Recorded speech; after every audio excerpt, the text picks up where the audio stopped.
എടോ, നന്നായി കുരയ്ക്കുന്ന ഒരു നായ നല്ല നായ ആയിരിക്കില്ല.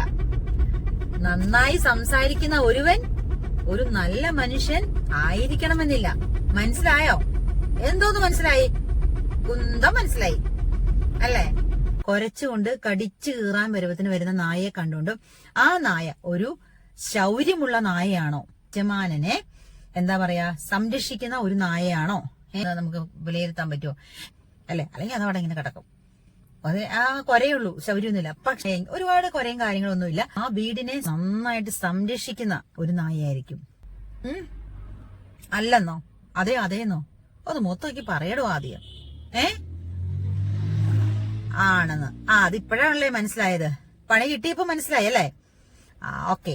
അപ്പൊ ഇനി എന്ത് ചെയ്യണം? ആ പണി ഇനി കിട്ടാതെ നോക്കണ്ടേ? അപ്പൊ താനൊരു കാര്യം മനസ്സിലാക്കടോ. തനിക്ക് മനസ്സിലായെന്നല്ലേ പറഞ്ഞത്? തനിക്ക് മനസ്സിലായത് എന്താ? എന്താടോ? ഇങ്ങ നോക്കിയേ, എന്താ തനിക്ക് മനസ്സിലായേ? ഓക്കെ, അത് തന്നെ. എന്ത്? നമ്മള് മനുഷ്യരെ പുറമേ കണ്ട് അവരുടെ ആണോ എന്ന് ചിരിച്ചു കാട്ടും. ഞാൻ ഉൾപ്പെടെയാണ് കേട്ടോ. ഞാൻ വലിയ കേമത്തിയാണെന്നല്ല. ഞാൻ രണ്ട് രീതിയിലുള്ള മനുഷ്യരുണ്ട്. എന്നാ വിശേഷം? ഒത്തിരി നാളായില്ല വന്നിട്ട്. ഒത്തിരി ക്ഷീണിച്ചു പോലെ. എന്നാ പറ്റി? അയ്യോ എന്നെ പൊന്നെ, നല്ല സുന്ദരിയായിട്ടുണ്ടല്ലോ. പിന്നെ ഒരു കണ്ടച്ചാലും മതി.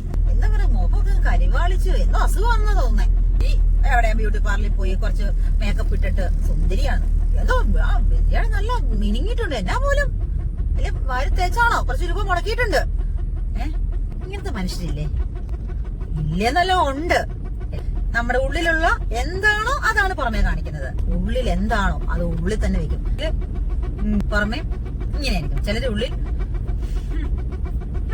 പുറമെ മനസ്സിൽ എന്താണെന്ന് ദൈവത്തിന് മാത്രം അറിയത്തുള്ളൂ. ചിലരെ ദൈവത്തിന് പോലും തിരിച്ചറിയാൻ പറ്റത്തില്ല. അവരുടെ മനസ്സ് പുറമേയുള്ള ചക്കര വർത്താനവും സുഖിപ്പിക്കുന്ന വർത്തമാനവും, ഞാൻ എന്നെ വർത്താനം നീ ഇല്ലെങ്കിൽ ഞാനില്ല, ഞാൻ തീരും എന്നൊക്കെ പറഞ്ഞ് തേച്ച് പതപ്പിച്ച് കുപ്പിയിലാക്കി അങ്ങ് പുറമേയുള്ള ഒന്ന് കണ്ട് ഒരു മനുഷ്യനെ നല്ലതാണെന്ന് വിലയിരുത്തി വിശ്വസിച്ച് പ്രതീക്ഷിച്ച് ഒരിക്കലും ജീവിക്കാൻ പാടില്ല. നമ്മുടെ മനസ്സിൽ എന്താണോ അത് തന്നെ പുറത്ത് മറ്റൊരാളോട് അത് തന്നെ പുറത്ത് കാണിക്കാൻ നമ്മൾ ശ്രമിക്കണം. നമ്മുടെ മനസ്സിന്റെ ഉള്ളിലുള്ള എന്താണോ റിയൽ ക്യാരക്ടർ അത് നമ്മൾ പുറത്ത് കാണിക്കണം.